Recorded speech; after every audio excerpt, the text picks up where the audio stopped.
You don't want to hear about a miracle? Of course you don't, but I'm going to tell you anyway.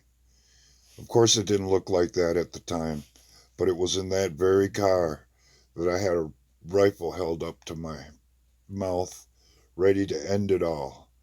Searching for hours, trying to come up with some reason, any reason to stay on what I call this prison planet. But as the sun was breaching the horizon, I was coming up empty and totally prepared to follow through with it. Then something happened that changed my perspective on all of it.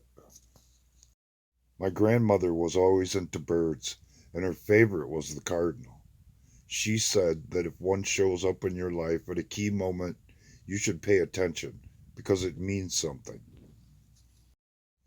And guess what showed up and perched itself on the driver's side windshield wiper, right as I was about to do the deed?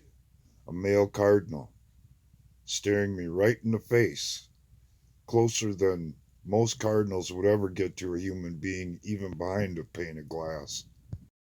Then a female showed up and perched on the driver's side mirror, even closer to me than the male cardinal was sitting on the windshield wiper. I thought it was interesting in the moment, but hadn't really changed my mind on what I was there to do. And then this happened.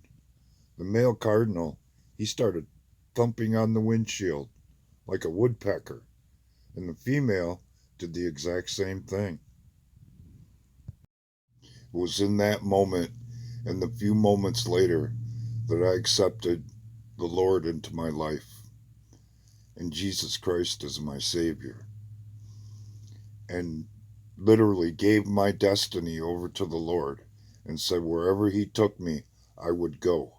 Wherever He put me, I would play.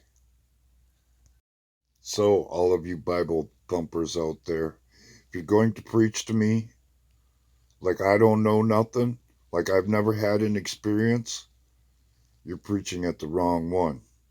If you're going to talk down to me because you know chapter and verse and think you're better because of it, if you think you're going to come preach to me without having experienced what I've experienced or even seen what I've seen, it's probably not going to go too well. And when I push back and say my piece, the best a person could come up with is to call me a demon themselves. More than likely, I'm just going to walk away. Because that morning, I've seen the power of the Lord. And know with all my heart, demon is not what Jesus would say.